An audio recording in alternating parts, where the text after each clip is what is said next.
If you are looking for a clean and luxurious fragrance that uses a modern and organic process, look no further than 80 Muze. That's our next guest on today's Charleston Women Podcast. This is Charleston Women Podcast, where you can meet like-minded, strong, independent, professional, and inspiring local women. This is Charleston Women Podcast.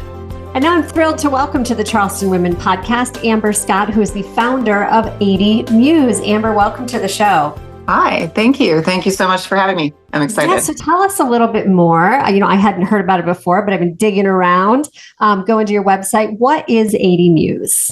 So we started a clean fragrance collection, and we started the process in 2020. It takes a while to sort of macerate the fragrances and go through all the steps to sort of come up with just one. So our first two, number 17 and number 16, launched in November of 2021. Okay. And then we just recently, this last couple weeks, had launched number 9. So that's our third edition. So we're excited. That's great. So you guys are Yes. Clean, luxurious fragrance. So what was your inspiration that made you wake up one day and say, this is what I want to do? I want to go out into the world and, launch my own clean fragrance. Yes, that's an excellent question. So after my firstborn, I was having reactions to some of the fragrances that I was wearing previously. Headaches, my migraines got pretty bad, and just sort of like a chest, it just started sort of affecting me in ways that I just had never really realized before. So I kind of started navigating the process of creating a clean fragrance. Are there any on the market at that time? It was years ago. So I just took it upon myself to do the research, and I wasn't ready to give up perfume. It was such a big part of my beauty routine. And, growing up, my mother, always smelled so good and wore beautiful fragrances. So that's kind of how the idea started and how everything kind of came. So what I hear you saying is when you were looking at this, there weren't other clear fragrance or clean fragrances out there for you? At the time, no. And maybe there were, I just didn't know where to look, or possibly I wasn't, looking in the right places or shopping in the right. I think it just really started becoming like this revolution of clean beauty. I wouldn't say recently, but later on. Sure. So I just wasn't able to find anything that was necessarily, kind of on the cleaner side, I guess, using different materials. And what I love, Amber, is most people would just be like, oh man, that's a bummer. I can't find any. I'm going to go out and create my own. So that's pretty amazing. What is your background? If I wanted to create a scent, I would have no idea where to start or how to do it. So what kind of led you to this path? I don't have a background as in, perfumery, creating a fragrance. I've always had a passion for scent. And I think that there's such a, the olfactory scent of memory and kind of where it brings you back to. So I've always sort of had a passion for that, for perfume and smell and stuff. And I moved to New York when I was early 20s. And so I modeled there for all the time that I was there for.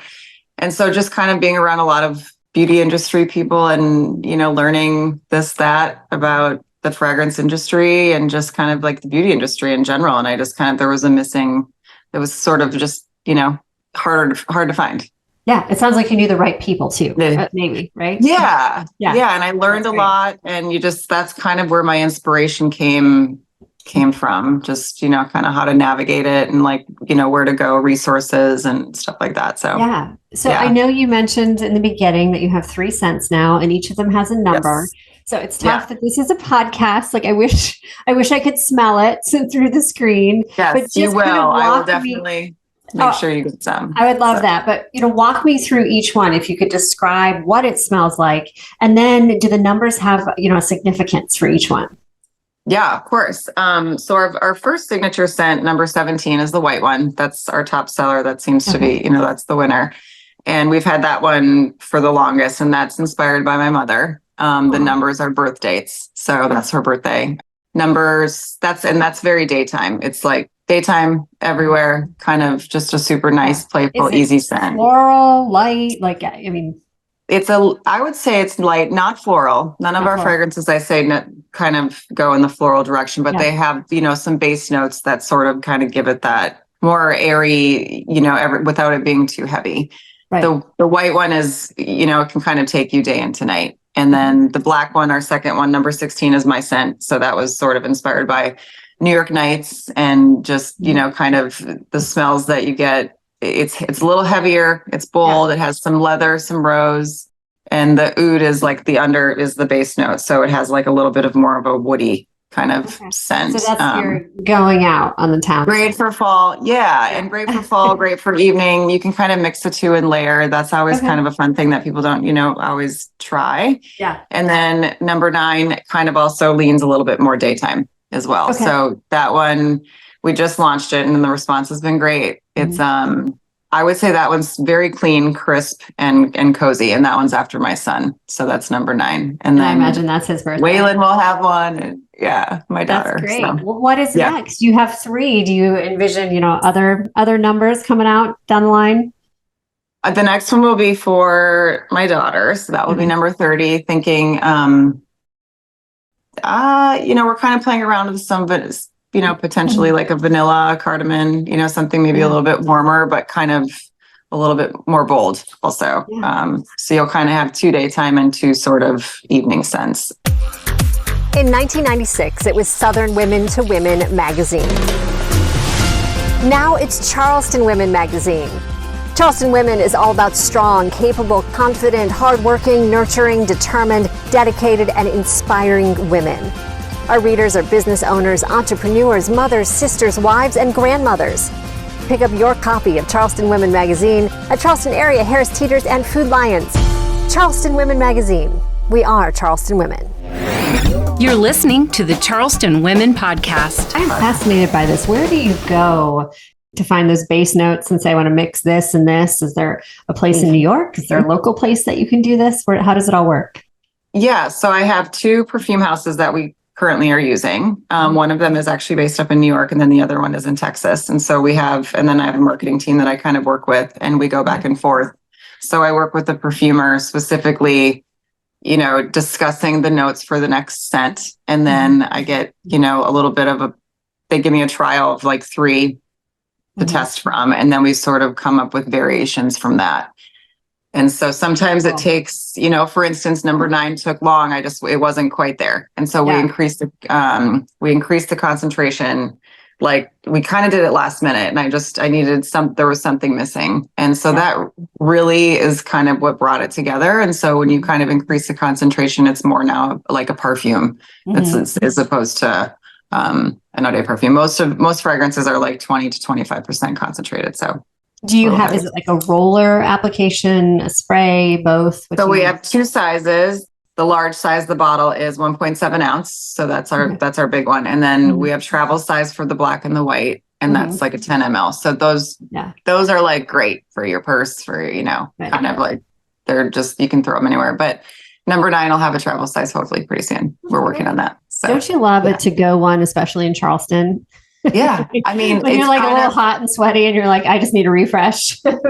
I have like one in my car, one in my purse. I find them everywhere. My kids wear them all the time. I mean, it's funny. Yeah, they're great. The travel size have really been a winner for us, I think. So it's just also a really nice way to test out the fragrance kind of first before you invest in the larger bottle. I imagine from starting when there wasn't a lot of clean beauty or clean scents out there to now when it's becoming more common, what feedback do you get for women? And I ask because I feel like the older that I get, my kids love the sprays from a big box store that I won't mention. Right. But it makes I used to be fine with it. And now it like makes me sneeze. I'm like, I can't handle that. Yes. So it's almost like we become more sensitive. Is that true?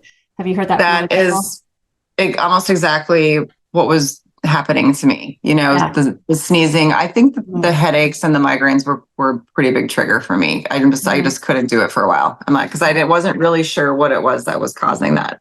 And I have to say, it is still fun to experiment. And I do go in those stores and I do try stuff every once in a while. And it's wild. I'll walk out and within like 5 minutes, I have a headache. I mean, some of the synthetic fragrances can be really harsh on your hormones. And I do think that maybe we're more aware or we're just triggered by it easier as you get older. I'm not sure, but friends definitely that have had issues or have literally stopped wearing perfume altogether years ago have when they discovered it, they were happy that they could smell good again. Scent is so strongly associated with memory. And I love that you said your first one was after your mom. Is that similar to what she used to wear? I mean, when you put it on and smell it, is your mom with you? Totally. I mean, she was so kind of part of the process in the beginning. I think if anything, I don't know if she wore Poison and all the old, it was, I still have, I smell those now and I'm like, oh my gosh, it brings me back to like 1987. The scent palette itself was sort of inspired by her personality and kind of like what would remind me of her. And that's kind of how we did Jagger's scent as well. So he helped me with the process, which was really fun. Yeah. Amber, what's next for you? I know you said you're doing one for your daughter. What else do you see in the future? We are working on candles at the moment. So we'll probably launch, I'm hoping by the holidays, fingers crossed. Production doesn't always go as quickly as you want it to go. So hopefully we'll launch at least number 17 for a candle first. And then having 5 in a couple of years would be ideal. Right. Do you ever have days when you wake up and you're like, I can't believe that this is what I've done with my life? You had no intent. I just love that. And you're like, I had no intention of creating perfumes. And here I am. I have a couple of them making candles. Like, it's just how we are led to unexpected things.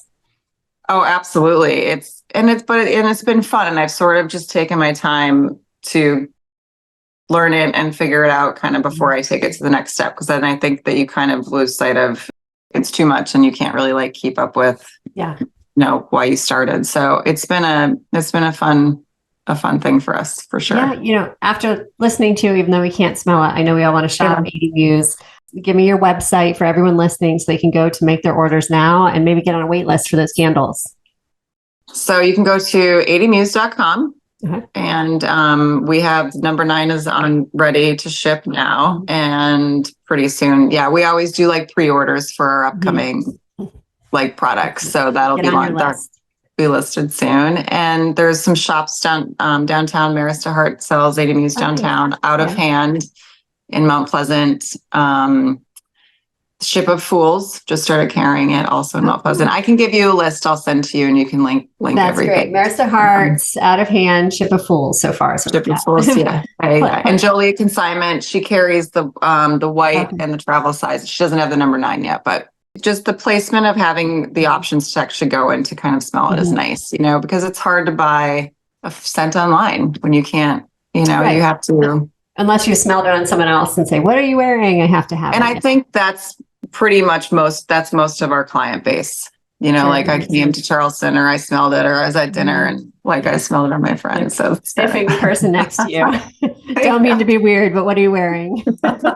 We've all done that. And I have a final question for you. Speaking of weird, that sometimes is I like asking female entrepreneurs because I think how we start our day is very indicative to what we accomplish during the day. So do you have any morning routines or any ways you like kick things off that you'd like to share with our listeners and viewers? I'm a morning person. So I usually get up around 5-ish, 5:30. I take some time to just sit and write and kind of get any ideas that I wake up with, which are usually a lot, and have my coffee and kind of like start it with a good solid half hour of like me time before the kids kind of roll down. And if I don't have that time, that sometimes you don't get it. And like, something comes up and it really kind of throws me off. You need it to kickstart your like day. And then when you when you get into a routine, I think that's, now we're kind of back there. So yeah. At what point does the fragrance go on? Do you spritz yourself daily?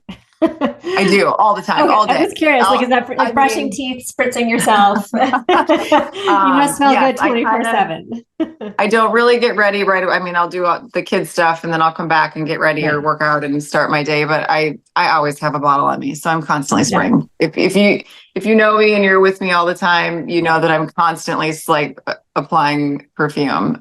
I love that, Amber. Thank you so much for joining us today. Is there anything else you'd like to add that I didn't mention? I think we covered it. Thank you so much for having me. I appreciate it. Absolutely. It is 80 Muse. The website is 80muse.com. And so we can also follow you on Instagram and Facebook, 80 Muse. And then this is your personal one. It's Amber Lynn Scotts. Yep. Trying to get to you as well. You got it. so much. This is Thank you. Thanks for spending time with Charleston Women Podcast. Please like us and follow us on whatever platform you're using to access Charleston Women Podcast.